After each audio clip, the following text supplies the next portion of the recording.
Okay folks, so here we go. I'm outside the cafe on a Saturday night, raring to go, so let's see what it sounds like.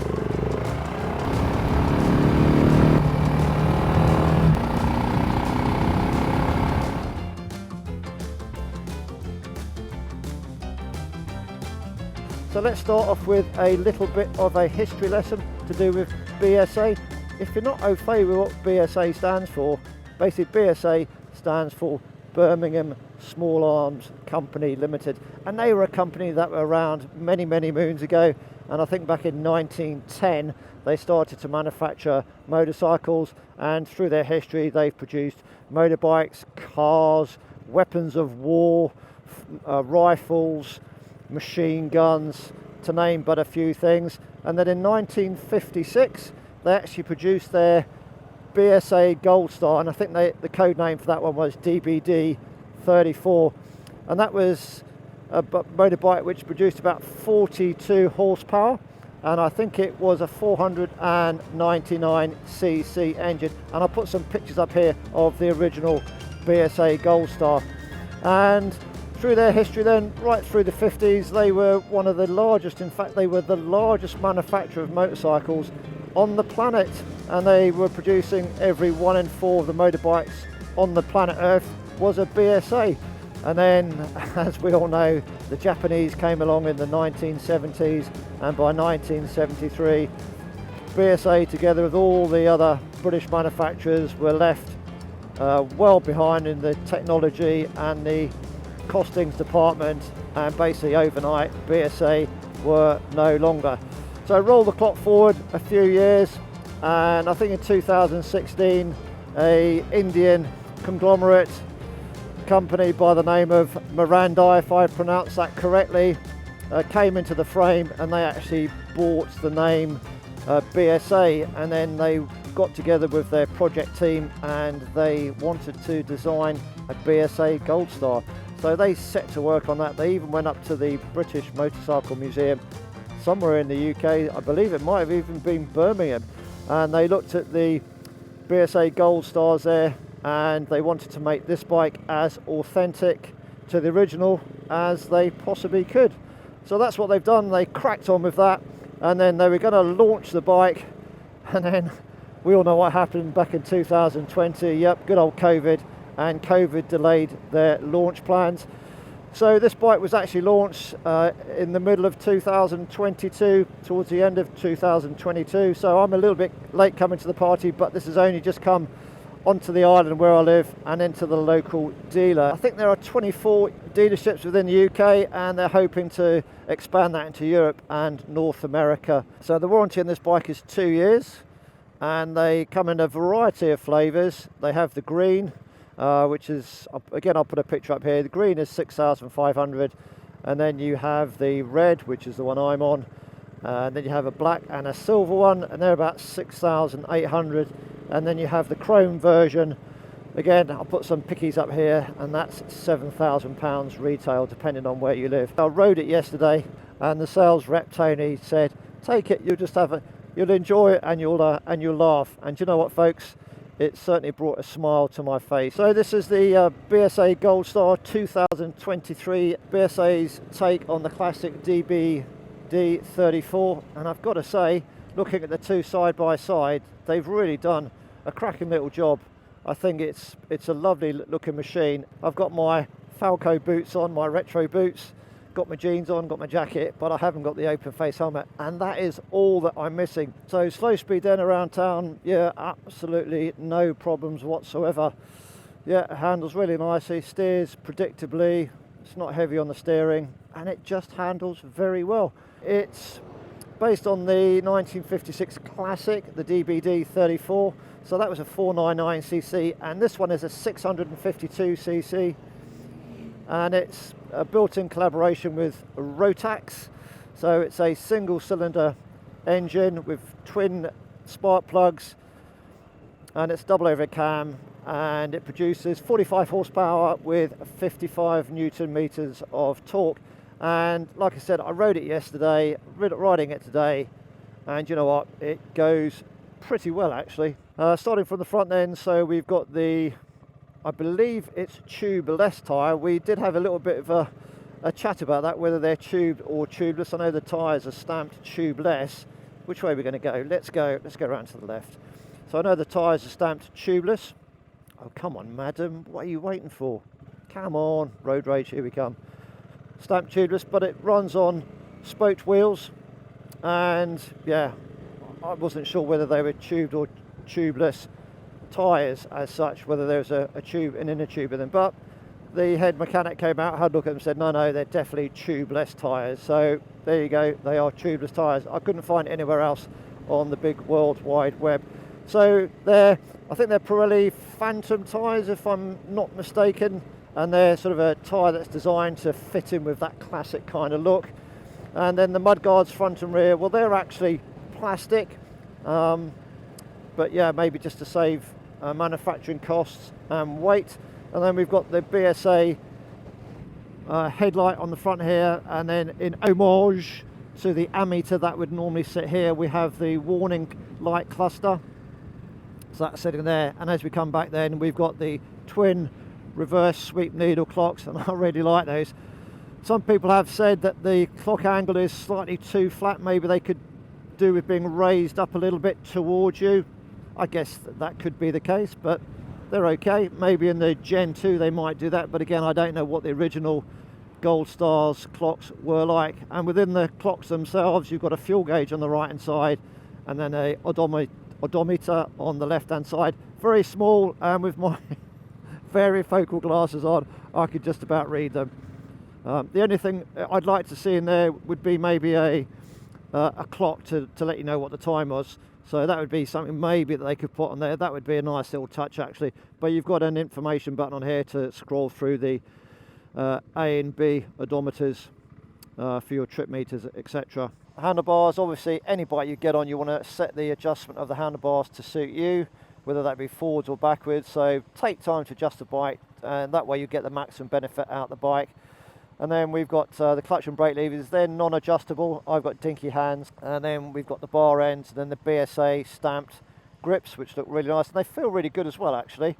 And then the switch gear coming in. Some people have complained about the switch gear looking not particularly brilliant, and yeah, I guess it is what it is. The only thing, maybe they could have done the colours of the buttons themselves black rather than grey, and then you've got a pass light on here.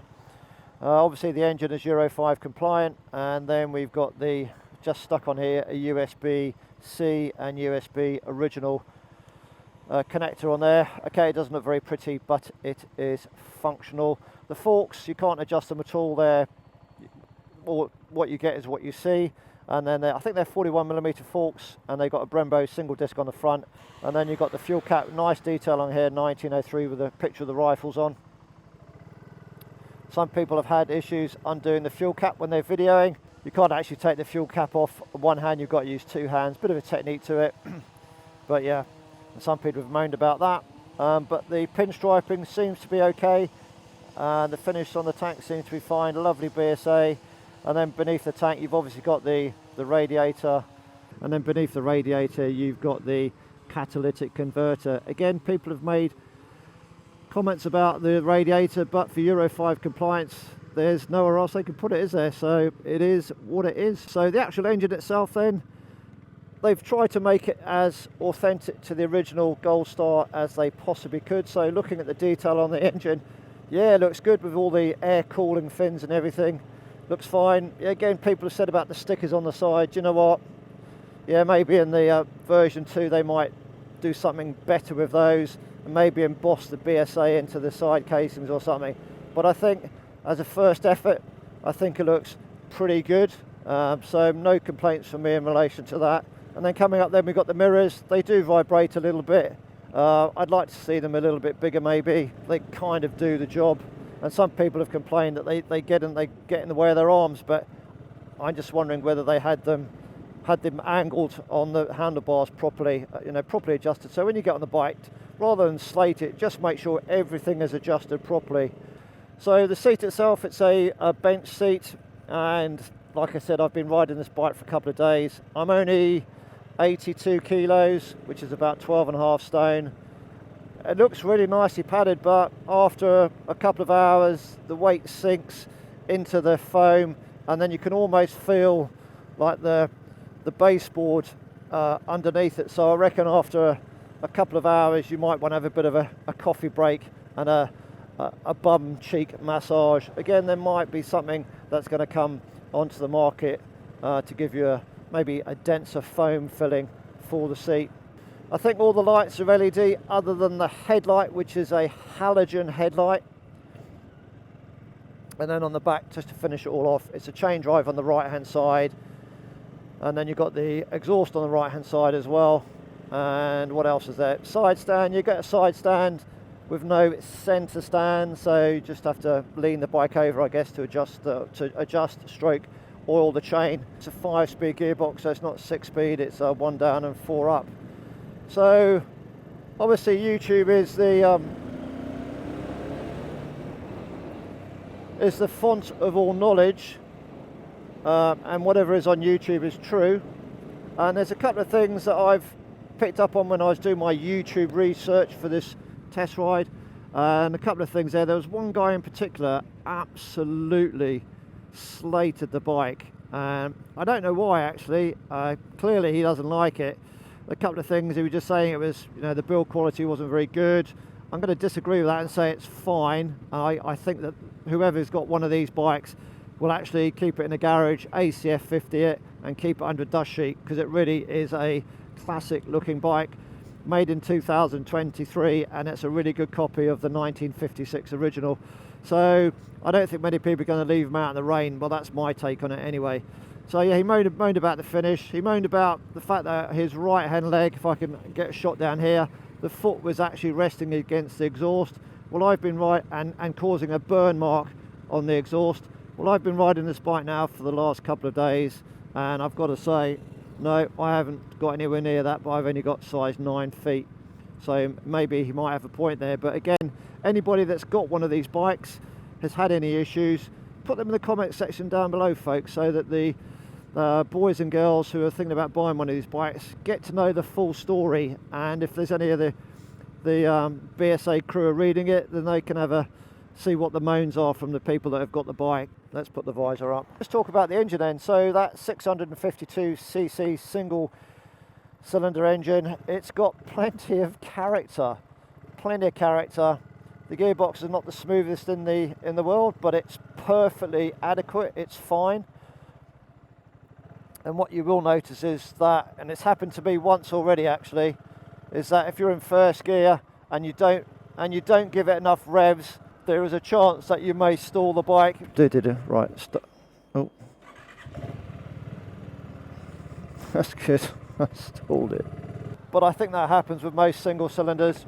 Well, I've never ridden the single cylinders other than my moped days, but there's always a possibility of that. It happened to me once when we were back there in town. I just didn't give it enough throttle. And that engine then, I think it's got bags of character, and having ridden it yesterday and today, I have to say that I do feel that I am actually riding, this might sound bizarre, a 1956 classic bike.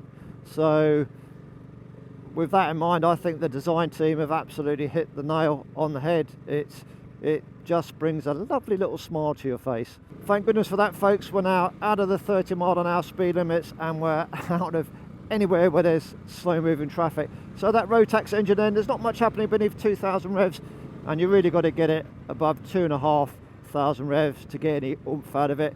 And I would say it's sort of operating sweet spot is between 2.5 and 5.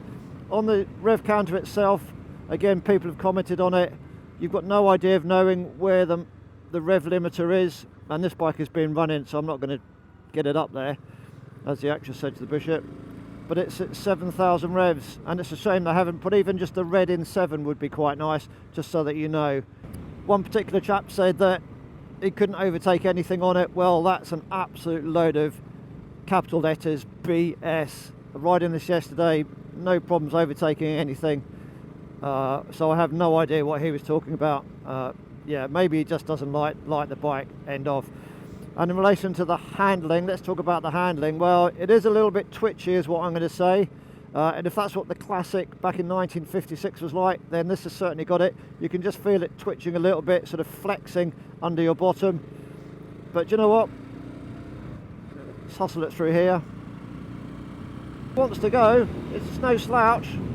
You know, there we go, look, I'm overtaking something. So the top speed of this is about 103 miles an hour, so it's got a little bit of go in it, but I think it would be sort of pretty much happy cruising on the B roads and A roads at about 70 miles an hour. I think anything above that with no protection on the front, yeah, you're going to be struggling. It vibrates a little bit, it pops and farts. It's great. It's really, really good. I'd say first gear is a little bit short, you know, so you change up very quickly. So there we go, dispatch them, no problems at all. Suspension on the back, you've got the twin shocks, only adjustable for the preload. They've got 5 stages of adjustment there. So the fuel tank itself, it's a 12 litre fuel tank, and with the miles per gallon that it does with that engine, I think it will be good for a range of about 176 miles until you have to get off and push it. There we go, look at that, brilliant, thank you very much. Oh dear me, defensive riding, don't you love it? But yeah, I'd have one of these in my garage. It would be a Sunday afternoon bike, you know, put a little rucksack on, go out for a few hours, coffee stop in the cafe somewhere, just great. Okay folks, I'm coming to the end of my time riding the BSA Gold Star, so here are my final thoughts. Well, I think it's a really nice machine. If I was in the market for a classic kind of bike built in 2023, I would definitely go down to the dealer, take one of these out, and more than likely put my money on the dealer's desk. I think it's a great bike. I think BSA should be applauded for what they've done with the original DBD 34 Gold Star. The seat itself, yeah, that's a bit of a downer for me. I think after an hour and a half or something, and I'm only a bit of a lightweight, yeah, I can even now I can just feel the base of the seat through the foam, so it's compressed a bit. So that would be a negative point for me, but you'd get used to that, I guess, and you just ride for now and have a bit of a coffee break. I am led to believe that the seat does actually come off, but you have to remove the left-hand panel to get that seat off, which I haven't done today. So this bike is not adorned with electronic rider aids. You've got an electric start for the engine, and then you've got ABS on the front and the rear, and that is basically it. So yeah, it's good. I've tried the ABS out and it works fine. So let's just try the ABS. So some people say it intervenes quite early, but there we go. Yeah, it's all right. And the overall feel of the bike, it feels like a classic, and hopefully it will be reliable. Again, if you've got any comments to make them in the comment section down below, so that everybody who's thinking about getting these has as enough information as possible to actually go to their dealer and they're armed with what they need to look out for. In relation to the fit and finish, a couple of not brilliant places, sort of at the top of the rear suspension there, the black frame, it looks a little bit, you know, I'll give it a B rather than an A star, shall we say. And then down by the forward part of the swinging arm, again, that black sort of bit where it's finished, it looks a little bit rough. Again, I don't know if that's supposed to look like that as such, but yeah, I'd give that a B rather than an A star. But overall, I'd give this bike an A. You've got to know that it's going to bounce, it's going to twitch, but it's a classic kind of style bike. It doesn't want to be anything else other than that. So you ride the bike to its character, and it's certainly got that. You don't have to rev the pants off the engine. Happy sort of 2,500 revs. It really is. Sounds nice. It stops well. Yeah, it vibrates where it's supposed to vibrate. It's not unpleasant. Don't like the mirrors, but there we go. So a negative, I guess, would be if you jump on their website, they need to do a little bit more about the website, because there's nothing on there about accessories, and I'm led to believe that there may be some accessories coming down the pipeline. For instance, you're going to have a fly screen, you can get some bar end mirrors, then you've got the option of some crash bars, I believe. And then we're talking about luggage, you can get a material textile tank bag with some saddlebags as well, but there's nothing on their website, so maybe they just need to update their website a little bit.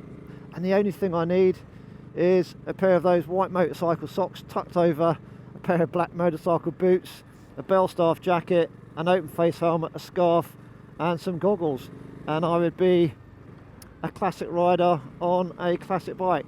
Well, if I was in the market for a classic bike, then this would be on the top of my list. I haven't ridden the Interceptor, the Royal Enfield Interceptor, but this makes me smile and I'm really impressed with it. So BSA Gold Star, thank you very much. You've put a smile on my face. Just arriving back at the Mansell dealership now. I've done about 50 odd miles on the bike over the last couple of days. Really enjoyed it. As ever, take care. Make any comments in the comment section down below, folks. That would be lovely, so that we all get to know a little bit more about this lovely little bike, which is the BSA Gold Star. And yeah, pop down to the Mansell Collection. Thank you very much. Love it. Ta-ta for now. Ride safe as ever. Bye. Ah, very nice.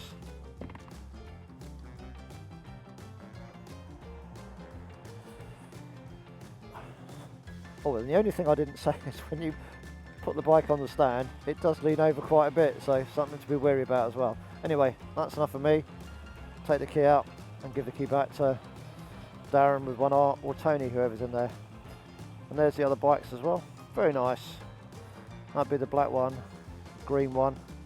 Yeah, very nice. Cheerio.